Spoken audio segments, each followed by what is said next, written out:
Assalamualaikum, salam sejahtera, salam kuasa ketiga.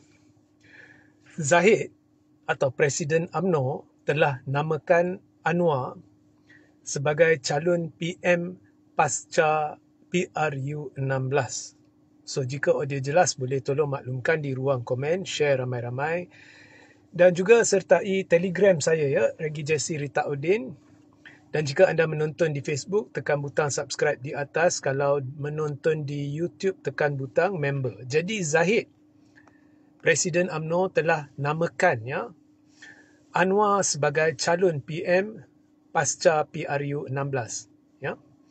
So, sebab ada laporan media yang keluar, saya kira Malaysia kini, di mana Zahid telah menjawab secara ringkas ketika ditanya berkenaan dengan komen Nazri yang berkata Anwar yang paling sesuai jadi PM selepas PRU16, maksudnya untuk penggal kedua.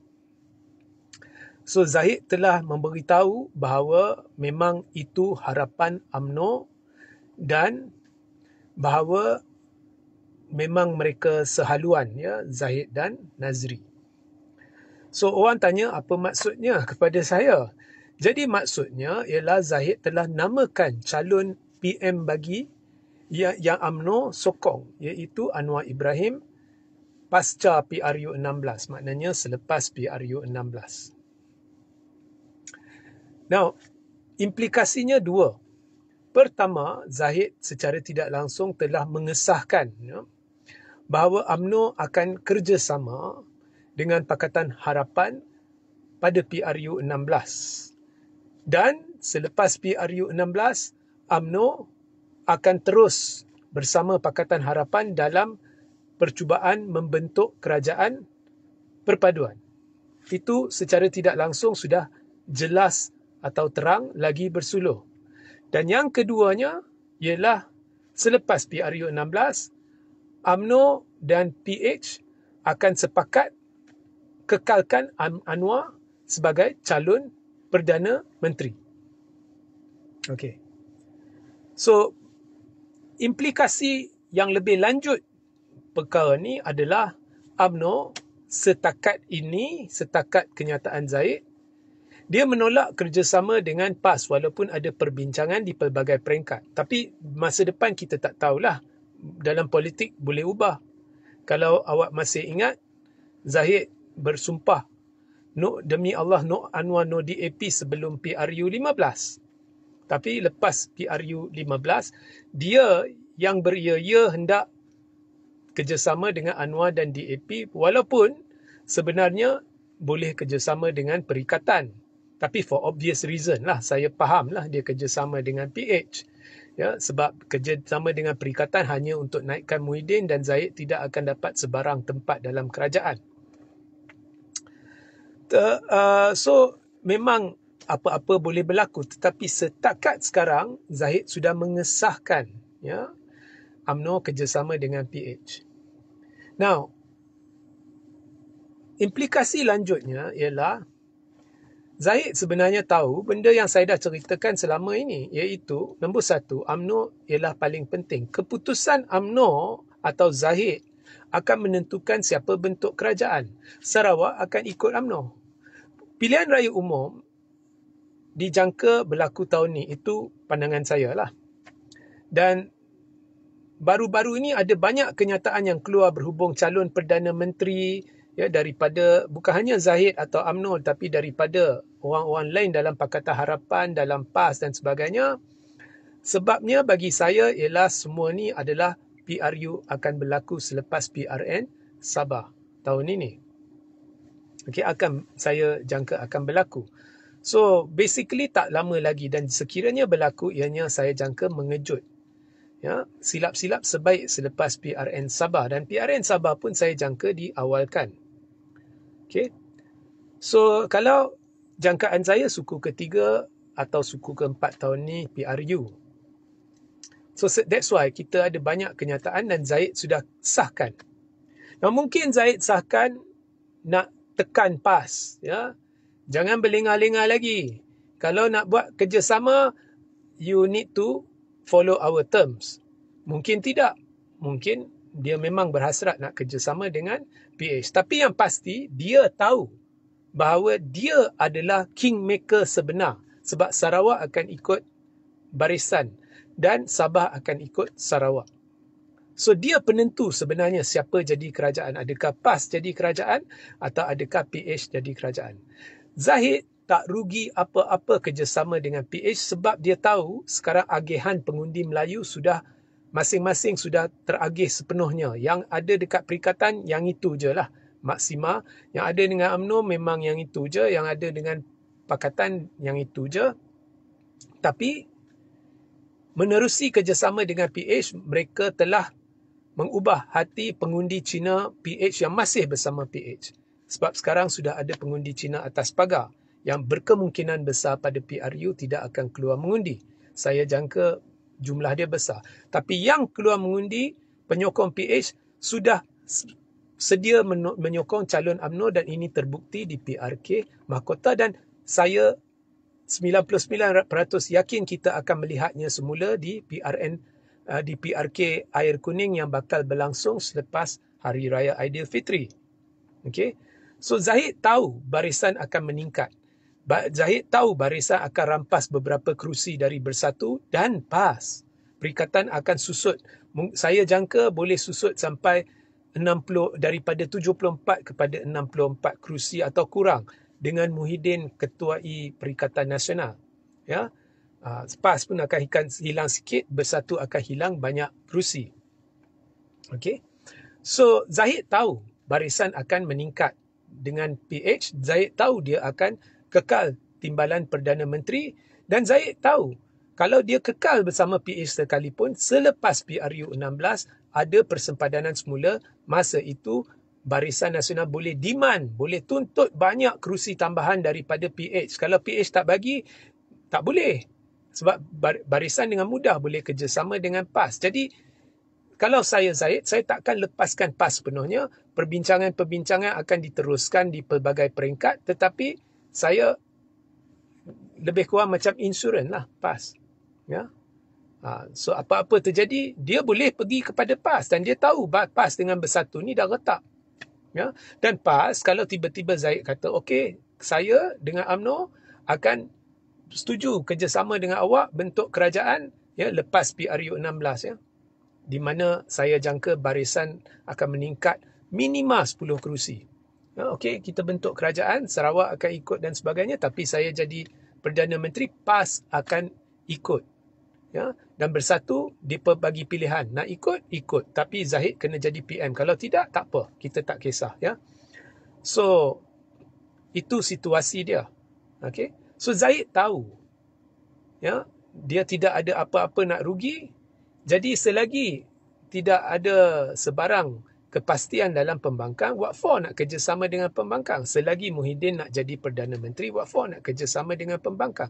So Zahid dah namakan Anwar sebagai calon Perdana Menteri selepas PRU. Okay. So, saya kira ini signal kepada PAS dan ini juga signal kepada PH. Kedua-duanya. PH, we are with you. PAS, selagi korang macam tu, kita di sini. Dan dia tak rugi. Dia barisan akan untung. Okay. Now, selepas PRU 16, jika keadaan perikatan kekal begini, sekarang saya dah tolak perikatan di bawah Muhyiddin. Jika dia dan saya di tengah.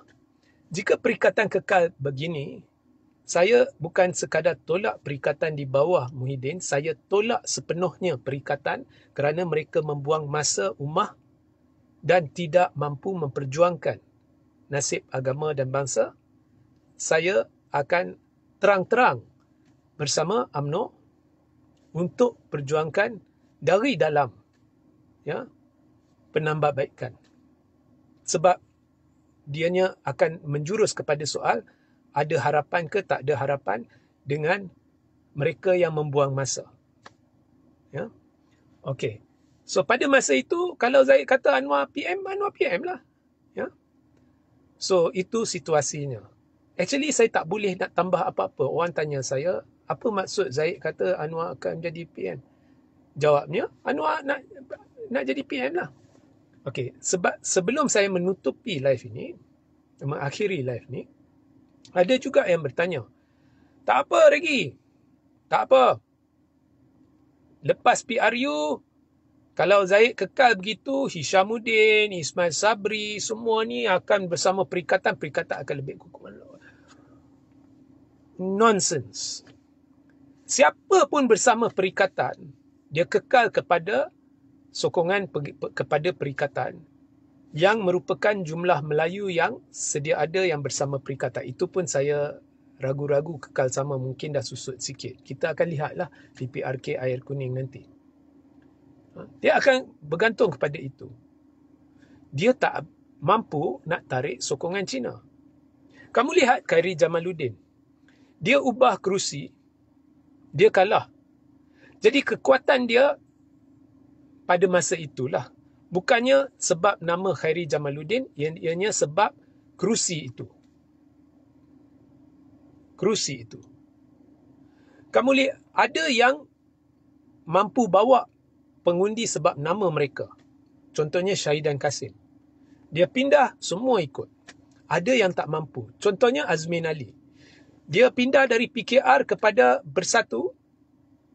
Kemudian dia kalah teruk sebab terbukti dia tidak kuat sebagai individu dari sudut sokongan akar umbi dan rakyat. Dia dulu kuat sebab PKR. So kita kena lihat yang itu. Ya. Jangan sangka mereka pindah, mereka boleh bawa pengundi ke belah mereka. Sekarang ni semua dah agih, dah clear dah. UMNO, buat banyak mana mereka ada, yang itulah penyokong UMNO. Jadi bila mereka pindah, tidak semestinya mereka akan bawa pengundi dari kawasan itu. Itu pertama. Kedua, bila awak duduk bersama perikatan, sekalipun dulu pun Hishamuddin semua ni, dia kurang, hampir tak ada penyokong Cina. Lagilah kamu tak ada penyokong Cina kalau beralih ke perikatan. Tetapi baru-baru ini, UMNO dan MCA sudah dapat balik sokongan Cina. Jadi, jika mereka ganti dengan seorang untuk ganti Hishamuddin, untuk ganti, katakan Ismail Sabri juga pindah, ganti Ismail Sabri, ganti dia ni, ganti dia itu. Dengan tambahan sokongan Cina dan dengan tambahan sokongan Melayu daripada PKR, sekiranya mereka berkempen seperti di mahkota sebagai jentera perpaduan, mereka akan ambil kerusi itu. Mereka akan menang kerusi itu. So, tidak ada kekuatan jika ikon-ikon dari UMNO ni pindah kepada perikatan. Kalau mereka nak pindah, sepatutnya lama dah pindah, kemudian perikatan buat penjenamaan semula supaya dia dapat diterima oleh pengundi Cina. Sekarang sudah terlambat. Ya. So, itu tak akan bawa sebarang impak, itu pandangan saya. Tapi kita lihat. Ya. Masa Syahidan Kasim, kerusi Syahidan Kasim, pertama, dia adalah atas kekuatan dia sendiri. Tetapi kedua, kat situ memang Cina kurang. Ya. Kita kena tengok kerusi jugalah. Okay, of course kalau ada kerusi di mana ikon Melayu dari UMNO pindah ke perikatan dan kerusi itu Cina kurang, mungkin ikon itu akan menang. Tapi banyak kerusi Bersatu akan hilang, PAS akan hilang. Dan yang akhir sekali, baru ni ditularkan satu poster. Kononnya ada gambar Ismail Sabri, ada gambar Hamzah Zainuddin dan ada gambar Dr. Sam. Dan poster itu menyatakan Ismail Sabri adalah PM11 dan Dr. Sam adalah Timbalan Perdana Menteri 2 dan Hamzah adalah Timbalan Perdana Menteri pertama, dan di situ ditulis Malaysia Reset. Dan kemudian diviralkan, kononnya adakah ini sebabnya pegawai-pegawai Ismail Sabri disiasat. So, saya ditanya lagi, adakah benar akan berlaku satu langkah? Okey, lagi sekali saya beritahu, tolak tepi ya. Suka Anwar ke, suka Zahid ke, tak suka Anwar ke, tak suka Zahid ke, suka Muhyiddin ke, tak suka, itu semua tolak tepi ya. Babak langkah-langkah ni, jangan buang masa dengan benda-benda mengarut ni. Ini semua rekaan. Setahu saya tidak ada langkah dan tidak akan berlaku keruntuhan kerajaan. Dan cara ini di mana melibatkan MP-MP, Sarawak memang clear. Saya ada maklumat dalaman, dia tidak akan layan. Sarawak tidak akan layan.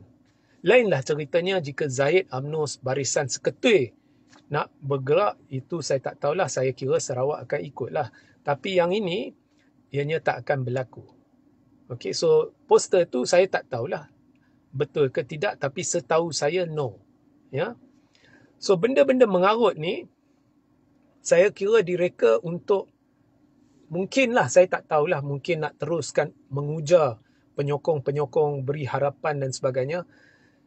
Kamu lihatlah, dah 2 tahun lebih, masih ada pentaksub-pentaksub masih duk layan benda ni, masuk grup dengan ramai untuk layan cerita-cerita ni, yang memberikan saham kepada mereka yang membuat cerita-cerita ni. Tak ada langkah. Tunggu je Parlimen bubar. Dan kalau Parlimen bubar dan PH kerjasama dengan BN, PH akan susut sedikit, barisan akan meningkat secara total, dia akan hampir sama ataupun meningkat sedikit, dan lepas PRU berkemungkinan teramat tinggi dalam keadaan barisan bekerjasama dengan PH, Anwar akan kekal Perdana Menteri.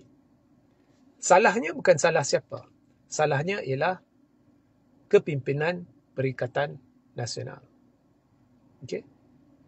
Saya boleh beritahu kalau benda UMNO kerjasama dengan PH, saya nak beritahu pembangkang, is game over. Dah lama dah. Saya cuma nak buka mata penyokong untuk sedarkan anda betapa masalahnya dengan kepimpinan ni. Itu je saya nak beritahu. Sebab saya nak awak berpaut pada realiti. So bila awak bertanya, saya jawab lah. Kalau tak bertanya, saya tak jawab lah. Tapi soalan-soalan ni lazimnya ditanya lah. So saya beri pendapat lah. Ya? Tak suka pendapat, tak apalah. Ya? So sehingga kita berjumpa di live seterusnya. Assalamualaikum, salam sejahtera, salam kuasa ketiga.